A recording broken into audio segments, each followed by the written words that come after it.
listening to PetLifeRadio.com. Welcome to Animal Rights on Pet Life Radio. This is your host, Tim Link, and I'm so glad you're joining us today. My guest, I'm real excited about this today. I'm always excited about our guests, but this is particularly going to be a great show because we're going to be talking to Jackson Galaxy. Jackson's the host of Animal Planet's My Cat from Hell, and he has a great new book out called Cat Daddy. So we're going to talk to him a little bit about his book here in a moment. So we'll take a quick commercial break, and we'll be right back. You're listening to Animal Rights on Pet Life Radio. Sit. Stay. We'll be right back after a short pause. Well, 4 to be exact. Petco, where the pets go.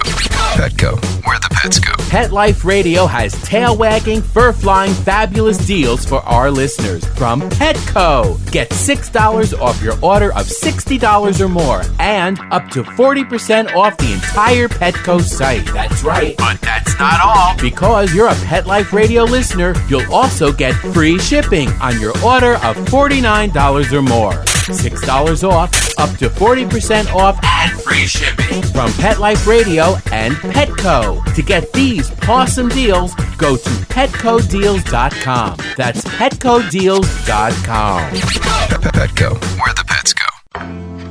I'm not much of a reader, but I do wish I were more well-read. There are so many great books coming out. I wish I could find a way to keep up. Audible.com makes it easy to stay well informed and catch up on your reading simply by listening. Audiobooks from Audible turn downtime into uptime. You'll be more productive and become well-read. Now I'm able to catch up on all the great books I've been wanting to read. With Audible, I feel smarter.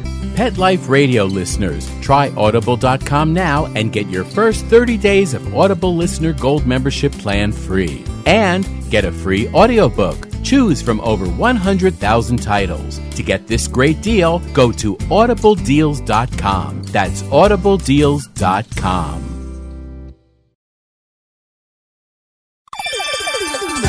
Let's Talk Pets on PetLifeRadio.com. Welcome back. Welcome back to Animal Rights on Pet Life Radio. Joining me now is super celebrity of My Cat from Hell and the latest author of Cat Daddy, Jackson Galaxy. Jackson, welcome to the show. Thank you so much for having me, Tim. Oh, our pleasure, our pleasure.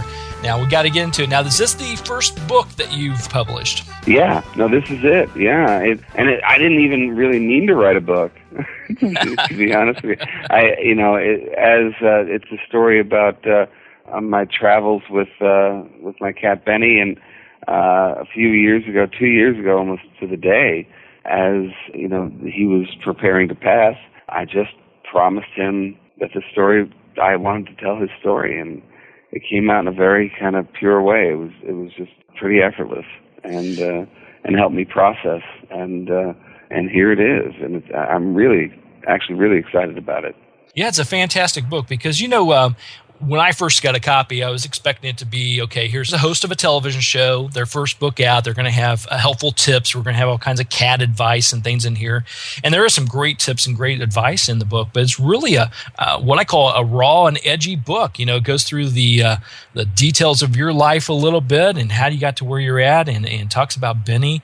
So I thought I was, I don't know if I'd say pleasantly surprised, but I definitely was surprised, and I love how the book was put together. Well, thank you. And honestly, when I get asked, why did you write something that raw, I swear that was not my plan. The plan was just to tell a story about Benny, and his story I thought needed to be told. And then I realized that that was like building a body without a rib cage, basically. I mean, you had to tell both of our stories in order to have it make any sense. So unfortunately, that meant me sort of laying some stuff bare there. Yeah, absolutely. And as you said, it was very therapeutic. And I could see that from reading the book. You're telling a great story. You're telling about your life, how you got to where you are, and Benny. And I could see sort of at the end of the book, and correct me if I'm wrong, there's a big, Yeah, for sure. I mean, what he taught me, I'm not even being, glib about when I say that a cat taught me about life and love and coming clean. He really did. I mean, our journey together ended with this exactly as he just did it. That, even in his passing, even in, the profound grieving that I went through with him, there was still this intense appreciation. And also, because the story is also about me going through my addictions and coming out the other side, because of working with him and the other cats that I work with, there is that level of gratitude that, you just don't know unless you just about killed yourself before and had somebody else pull you out. Absolutely. And we know Benny was and continues to be a great teacher. Do you find that to be the situation with all the cats and all the animals you work with, learning lessons from them? No doubt. I literally have never met a cat, a dog, a horse, a pig that I haven't learned something from. Of course, my day-to-day is working with cats more one-on-one, but if it weren't for the fact that when I first started working at a humane society, if it weren't for the fact that I just was learning so much from them on so many different levels, I never would have followed that. I just wasn't in a place at that point to care, just from an intellectual place. It had to be from these guys were pulling something out of me, and that's exactly what they did. Yeah, and I love in the book how you talk about, basically, correct me if I'm wrong, that working at the Humane Society was originally just another job, just another gig for you to pay the bills, and it turned into totally. I was just saying I want to make music, and that means that I want to just keep my head empty during the day, because you never know when a song is going to come into your brain, and at that point, it was a precious resource. I wanted to keep that channel open. And I figured, what better way than just to scoop poop all day long? You know what I mean? I didn't have to deal with language. I could just deal with scooping. And of course, the best laid plans. Is that a metaphor for the recording industry in general? Well, scooping poop all day long, right? Exactly right. Oh, boy, I'll get in trouble for that, but I think our producer, Mark, can relate to that as well. So tell me, after writing the book and looking back and reflecting on it, what did you learn most from writing the book? The thing that I didn't realize, I really didn't give myself credit for actually having taken that level of a journey. I never took stock of it. And actually, as you get towards the end of the book, I made this effort to write it and to not look back at it. I mean, if you take a look at the very end of the book, the epilogue, I just spit it out and left it alone. Left it to my co-writer to, weed out all grammatical errors or whatever. But it was a pure journey. It's hard to explain because it was just so not touched by anything. And going through this trip with Benny, and not just Benny, but opening myself up emotionally to the lives of animals to that degree, and especially, working in a high-kill environment, and opening yourself up to this level of love when loss is right around the corner. That the whole book, I think, is trying to explain the profound nature of that. Yeah, I think that, we hear of that sort of unconditional love from our animals, and we feel that. But I really applaud you for the book and the fact that, you really, I could see your life lessons. I could see not only the challenges you went to get to where you're at now, but the impact that each of the animals that you encountered along the way had on you and shaping your life. No, for sure. And I think it's very powerful. So after putting the book together and our listeners picking up a copy of Cat Daddy and reading it, what would you hope they would walk away from after reading it? Well, I mean, there's a couple of overriding things. I mean, first of all, of course, it's the power of sharing your life with animals. That's the first thing is that everyone should be sharing their life with animals. As I said in the beginning of the introduction of the book, that one of the things I'm here to do is to make sure that everyone has a cat in their life, because we need that to happen. I mean, if we want to achieve no-kill status even on a regional level, everyone has to have one, at least one, as well as spaying and neutering our existing animals. But I mean, I just really wanted to. That was one of the first things that I thought of, was that I owe a karmic debt, and I just want to start paying it off and paying it forward. And other than that, I mean, it was really just a story about me and my friend, I mean, we had an incredible trip together. And I'm not lying to you, just as we're sitting here talking about it. And I've given many interviews about the book at this point, and it's still a fresh experience. The life we had together and his passing, and I can't even tell you how honored I am to be able to share it because it's so fresh in my mind. Yeah, absolutely.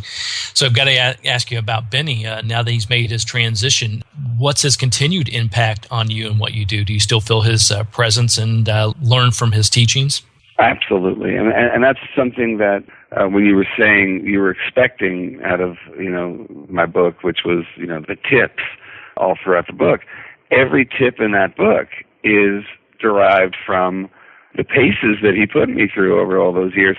And I have used them on countless cats. I would say even in the thousands of cats that I've worked with, that his incredible problems, his walls, the things that he put me through in order to try to solve his problems that have become these cornerstone tips that I use for every cat. So yeah, his influence absolutely lives on with the cats that I work with every day. Yeah.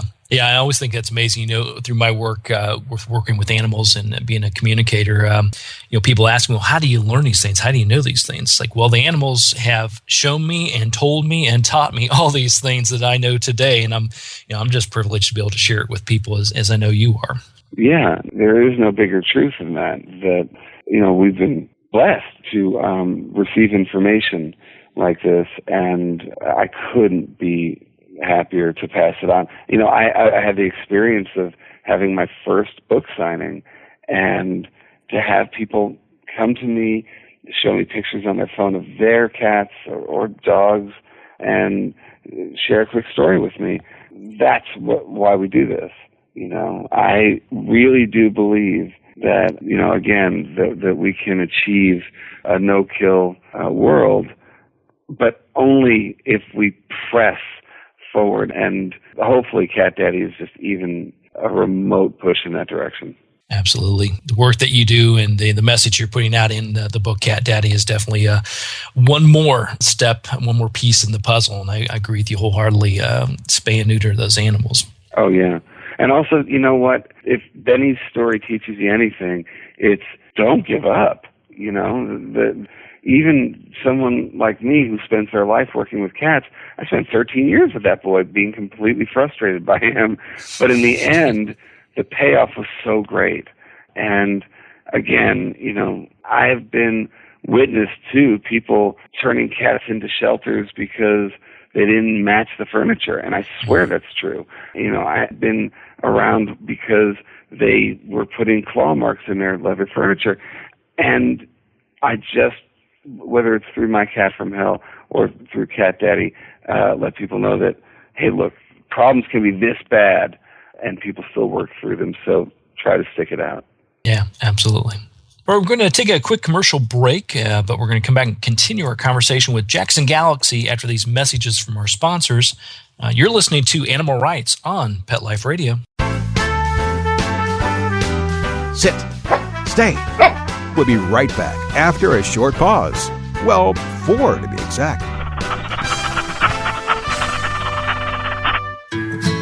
Every pet is unique. Maybe they're gray in the muzzle, yet young at heart. Maybe they're growing out of the puppy stage and into their paws and ears. Or maybe they're just trying to maintain a more girlish figure. At PetSmart, we have the right food for your pet at a great value for you. PetSmart. Be better together. Go to PetSmartDeal.com and save up to 30% on awesome gifts for the pets and pet people in your life. Toys, collars, leashes, PetSmart gift cards, treats, and more. Go to PetSmartDeal.com today. PetSmartDeal.com. I don't make any decisions about who to hire without going to Angie's List first. You'll find reviews on home repair to healthcare, written by people just like you. With Angie's List, I know who to call, and I know the results will be fantastic. Angie's List. Who you can trust. Go to angieslist.com/rights and get 25% off any subscription. That's angieslist.com/rights. WRITES. Love your pets but wish their medications were a lot less expensive? They are at 1-800-PET-MEDS. You'll not only save on flea and heartworm medications, but on prescriptions for arthritis, incontinence, thyroid, and more.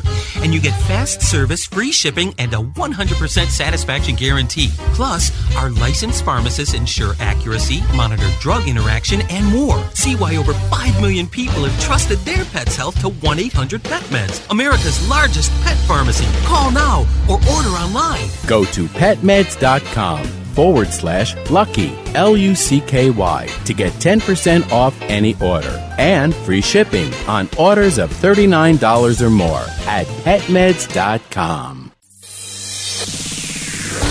Coast to coast and around the world, it's Oh Behave with Arden Moore. Find out why cats and dogs do the things they do and get the latest buzz from wagging tongues and tails in Rin Tin Tinseltown. From famous pet experts and best-selling authors to television and movie stars, you'll get great tail-wagging pet tips and have a fur-flying fun time. All Behave with America's pet edutainer, Arden Moore. Every week on demand. This is the place for a special paparazzi treat. Only on PetLifeRadio.com. Let's talk pets. Let's talk pets On Pet Life Radio. Pet Life Radio. PetLifeRadio.com. Welcome back. Welcome back to Animal Rights on Pet Life Radio. We're talking to the host of Animal Plant's My Cat from Hell, Jackson Galaxy, about his latest and greatest book, Cat Daddy. Now, Jackson, I know your schedule is very, very hectic, so I've got to give our listeners an idea of here you are hosting your very successful show, television show, and now you're writing a book. How did you schedule that kind of time? How do you schedule the time to do the shows and do all the work that you do, the consultations you do, and then write a book as well? I haven't the slightest idea. I have no idea. The funny thing is the book itself was necessity. It wasn't something I decided to do when Benny became ill. And, I was such a problem solver. I had been in that teacher mode and that problem-solving mode for so long. And the only way that I was going to honor him and save my sanity at that point was just to switch into sort of hospice mode and to stop trying to solve everything. And the writing became the only way I knew how to deal. I've been a songwriter since I was 10 years old. It's all I've ever known how to do. So it was just a very natural process. And then suddenly it turned into something else. And so writing, it was not writing, like I said, to me is second nature. My collaborator, Joel Durfner, made it very easy on me because he was about the structure. I knew how to write images and scenes, but as a songwriter, we're used to doing things in 3-minute stretches and, 300 pages, something totally different. So Joel was very much there to just give me a proper skeleton and let me put the skin on it. So he helped tremendously. But otherwise, like I said, I have no idea how it's happening. It's one of those rare times in your life that you just keep moving and feel grateful that you have that motion. I always say that the universe provides us a wonderful boat. We just have to hop in and paddle as fast as we can. Yeah, exactly. And sometimes a lot faster than others, I mean, it's just amazing. It's funny because I've never even had a glimpse of a midlife crisis in my life.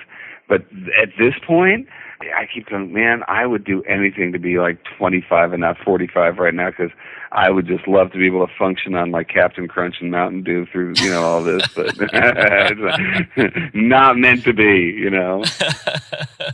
I have to admit, I'm in my late 40s, and I just purchased my refresher box of Captain Crunch, so it's never too old. Well, there's the midlife crisis box of Captain Crunch, exactly. Right now we're starting this book tour. Today's the first day. I'm in New York right now and getting ready to go do a signing, and I've got these vitamins like lined up. I've got B12 and SAMe and all kinds of things for your brain and your body and everything. And, then you start realizing that you're built to break down over a certain amount of time. So I better run with it while I can. That's right. Take the vitamins, get plenty of rest, and sanitize those hands frequently. I think you'll be in pretty good shape. And the amazing thing about the book tours, I had an opportunity with my book a couple years ago to go out on tour, and it's done before you know it. You're going at such a fast pace, then all of a sudden it's done, and you're like, where did those 1 month, 2 months, or 4 months go? Right, exactly. And I wish I could. I mean, my tour is only about 10 days. We're going to just a very small number of cities because we're still in the middle of filming season 3 of My Cat from Hell. So I just filmed last night, got on the red eye in New York today. We start this tour for 10 days, and then we're right back in the saddle again for another 35 days of filming. So to me, there's nothing I'd rather be doing. Nothing. Yeah, you're getting that message, and you're getting to do what you were meant to do, and I think that says it all right there. I love the fact that you said that. I thought that only happens once in your life. That when I found that I was good at something, which was writing music, I thought, well, that's it. I have to ride this horse until I drop or the horse drops, and you suddenly find that there is something else. And yeah, I love doing what I do, and I do it at the exclusion of all other things, but just being with animals is, as you said, just a privilege. Absolutely. So you talk about the My Cat from Hell. Congratulations on the 3rd season you're filming right now. Thank you. I'm sure all of our listeners know about the show, but tell us a little bit about it, and how did the show actually come about? Well, My Cat from Hell basically mirrors my life, which is at-home cat consultations, and we just go to people's homes. The show takes place usually over the span of about a month, so I usually try to pepper in 3 visits over the span of a month, giving people pretty heavy-duty homework that concentrates not only on the cat's well-being, but in the dynamic that surrounds the cat, because often that's part of the problem, a big part of the problem. And that's exactly what I do in real life. And it just happened to be that I had moved to Los Angeles, and within literally a few weeks, a friend of mine saw me teach one of my Cat Mojo workshops and, passed it on to a friend of his who was in the industry. And once they got wind of, there's a guy who looks like that who teaches this, it kind of, for them, was a no-brainer. And I never went looking for it. It just happened. So I was really fortunate that way. Yeah, and I think it's an amazing thing about it, because correct me if I'm wrong, the intention going to L.A. wasn't, say, I'm going to be a Hollywood star and have my own television shows and all that. I literally just wanted to go live by the beach. Yeah, that was it. I had a girlfriend at the time who lived there, and we had met online, and I lived in Boulder at the time, and I thought, I'm done with the mountains. I was born on one coast in New York City. I'd spent 15 years in the mountains. I was done with it, and I loved that area of L.A. where the beach was, and I just wanted to live there, and that was it. It was just very simple. I love how the karma of the universe, whatever you want to call it, comes into play without us knowing if we just let it happen. Amazing, right? I mean, I remember thinking to myself, well, it's a blessing that, my business is so mobile, and I get to do it wherever I want to go. But, L.A. is a nice start, and I get to just make the album that I wanted to make. I just was sick of working with bands, and I just wanted to get together with some session musicians and make some good music. Of course, now it's 4.5 years later, and I still haven't made my album, but that's because other things have stepped in the way a little bit. The album may actually end up turning out to be songs for your cat. How to exactly, right? Cat music 101. Yeah, and I think, hopefully by the end of this year, I mean, speaking of staying busy, by the end of this year, I'm hoping to just put together a few songs, get them out on iTunes, no fancy anything, just, get my music out there a little bit too. Yeah, absolutely.